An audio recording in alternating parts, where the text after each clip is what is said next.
A sense of futility permeated my role as Alex's wife, as the resonance of his demanding voice cut through the clatter of dishes like a sharp knife. "Era, bring me some tea now," he commanded, impatience evident in his incredulous tone. My hand, immersed in soapy water, hesitated. "Hold on, I'm doing the dishes," I responded. His disdainful interruption came swiftly. "Stop that and bring me the tea quickly. Can't you follow simple orders?" I started to explain, only to be met with a harsh verdict. "What a useless wife you are. Make me some sweet coffee, please." Mrs. Whitmore, my mother-in-law, voiced her opinion from the living room, devouring a slice of cake taken from the fridge, her eyes gleaming with malice. A sigh escaped me as I glanced at the towering pile of dishes. "There are so many. Leave them for later. Just do what we say, useless wife." Alex's voice lashed out like a whip, each word stinging. I, Era, a 28-year-old working mother, found myself ensnared in a life that resembled more of a prison than a home. Married at 23, my hope for love and companionship had given way to the overbearing presence of Alex and his demanding mother. Our 4-year-old son remained the sole source of joy in my bleak world. Living in Alex's parents' house, a decision forced upon me after my father-in-law's passing, felt like a perpetual struggle. Initially sympathizing with Mrs. Whitmore's supposed grief, it soon became apparent that I was nothing more than a pawn in her cruel game of domestic tyranny. Cooking, cleaning, working, my efforts were never enough. Meals were either left untouched or criticized harshly. "The stir-fry is so half-hearted," Mrs. Whitmore would scoff. "I'm busy and can only make simple things," I'd respond, attempting to keep my voice steady. "That's why I hate backtalk from a daughter-in-law," she'd snap. Their cruelty escalated over time, shifting from harsh words to a chilling silence, ignoring me entirely as if I were a ghost haunting my own home. 5 suffocating years passed, and as Alex and I turned 35 and 33 respectively, the oppressive atmosphere remained unchanged. My mother-in-law, now 63, seemed to thrive on my misery. One evening, as I trudged home from work, a heavy realization settled over me. My existence seemed pointless in their eyes, a shadow unseen and unheard. The only voice that acknowledged me was that of my son, and the thought of losing even that small recognition became unbearable as I returned home. I initiated the cooking process immediately, attempting to push away the gloom that had settled in. I prepared mapo tofu, fried chicken, and a stir-fry with bell peppers and pork, hoping to infuse some semblance of normalcy into our dinner. "Bring me the mayo," Alex abruptly commanded, breaking his long silence. "Sure, here you are," I replied, handing him the mayonnaise. His first words to me in ages were not of gratitude or conversation, but a mere order.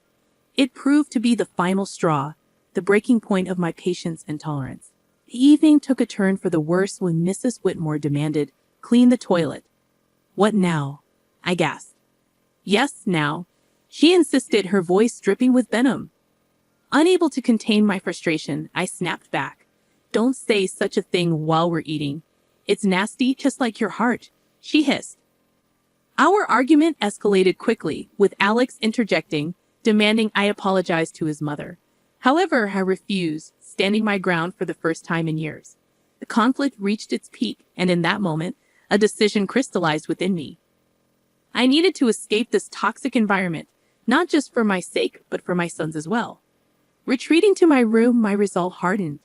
I downloaded divorce papers, filled them out, and slammed them in front of Alex.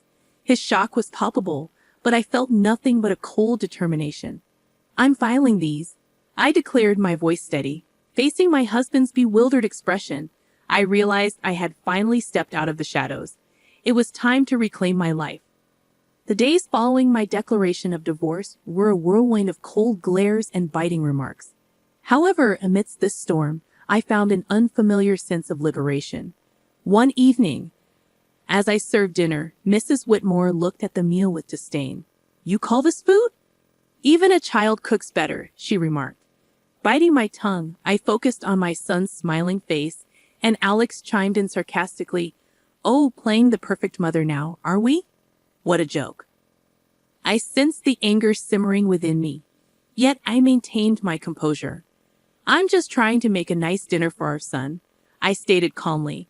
Mrs. Whitmore snorted dismissively, saying, Don't act high and mighty.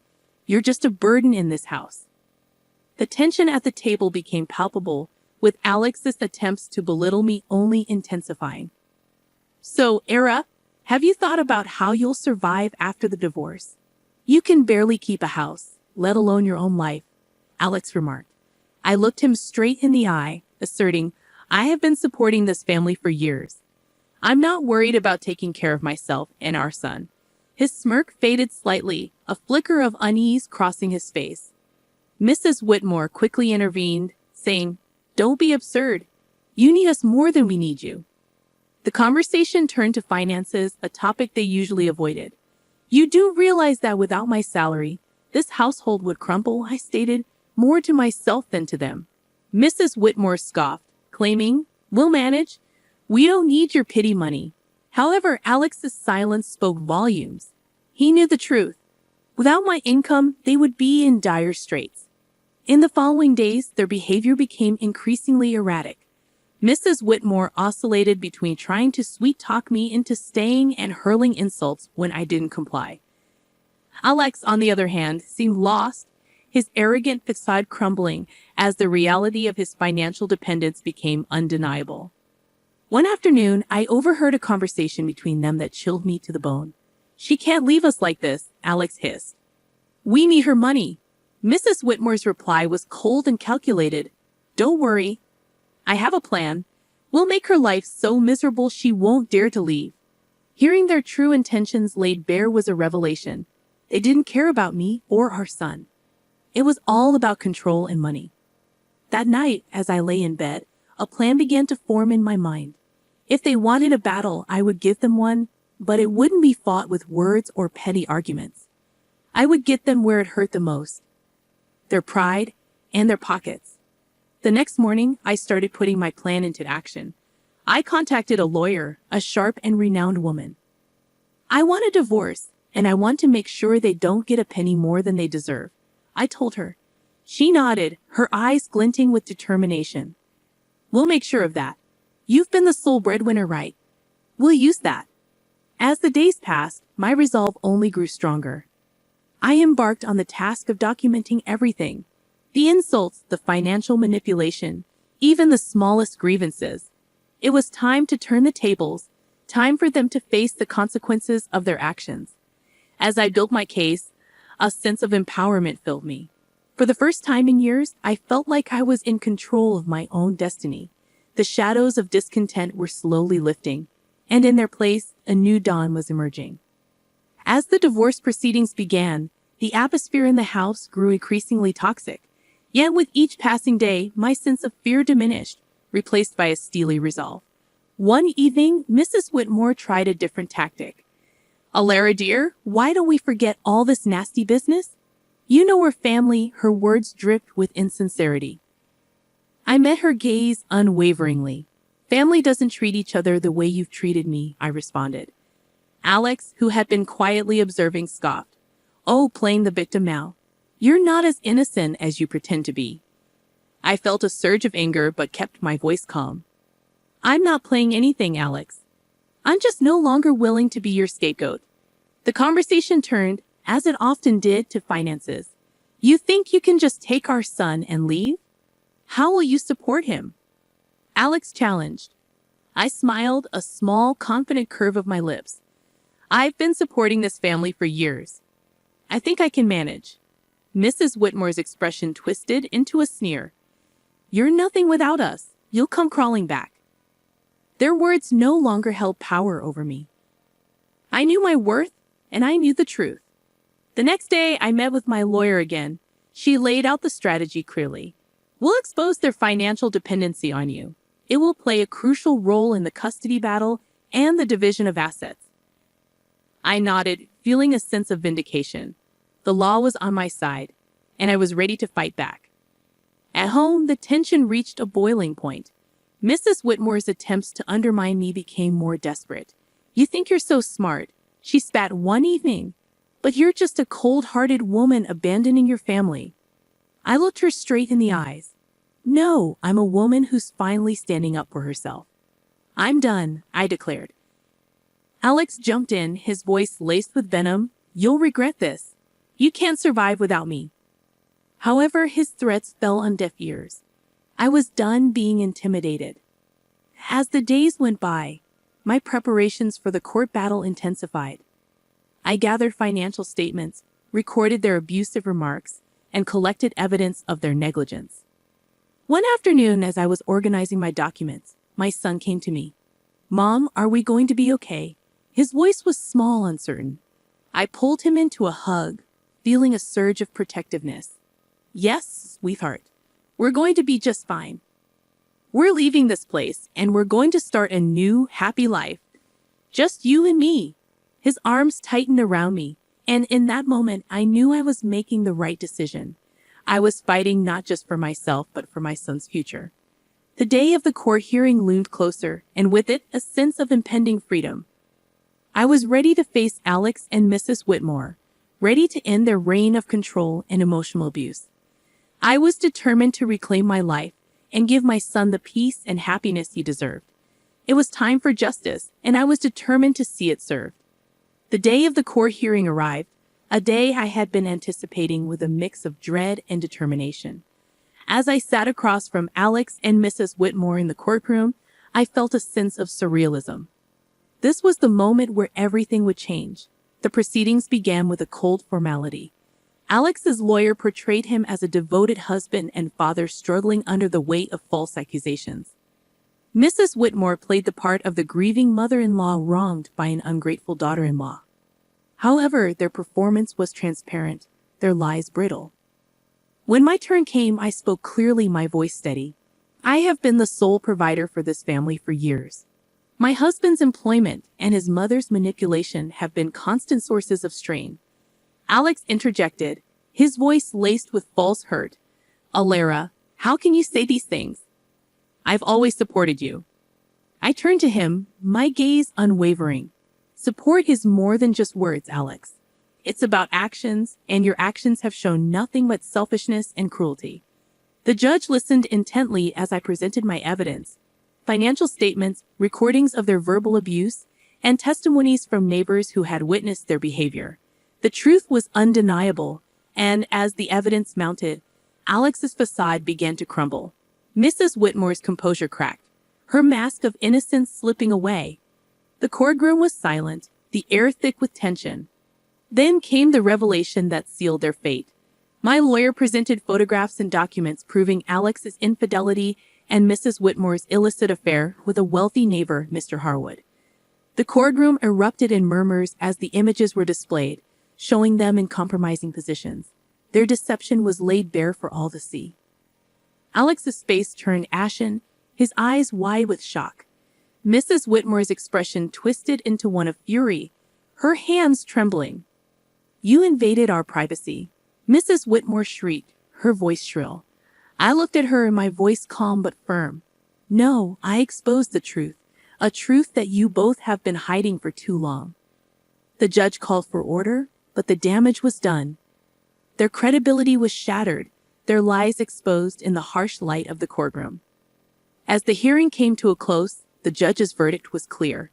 I was granted full custody of our son, and a fair division of assets was ordered.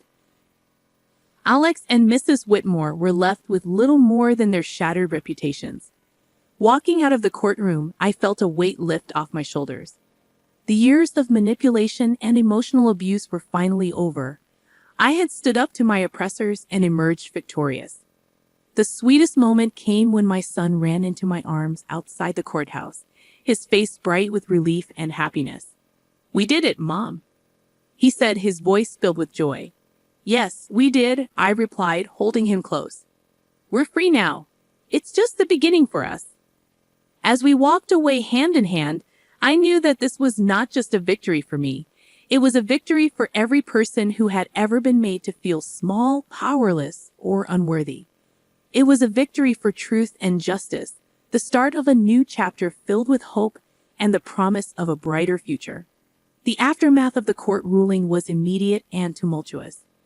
Word of Alex and Mrs. Whitmore's deceit spread like wildfire, tarnishing their reputations in our small community. They were no longer able to hide behind their facade of respectability.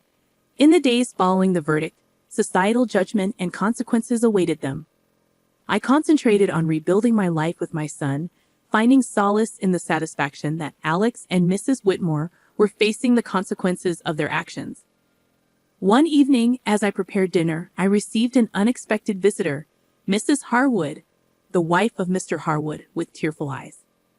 "Alara, I heard about everything. I can't believe what Sylvia, Mrs. Whitmore, did." Her voice broke, and the pain etched on her face was evident. Inviting her in, I offered a cup of tea, and as we sat at the kitchen table, she poured out her heart.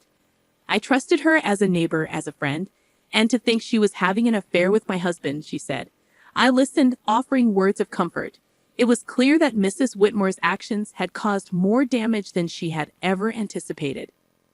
The next day, I encountered Alex in town. He was a mere shadow of the man he once was, his arrogance replaced by a look of defeat.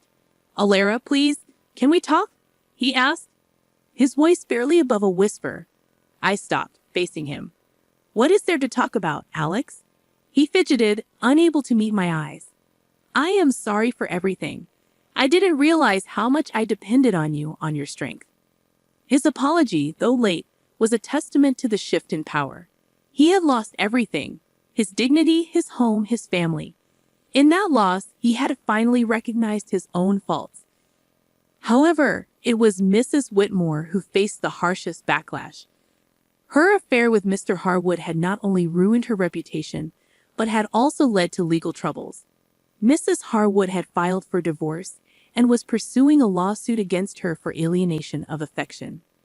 I heard about Mrs. Whitmore's plight from neighbors, the whispers and rumors painting a picture of a woman undone by her actions.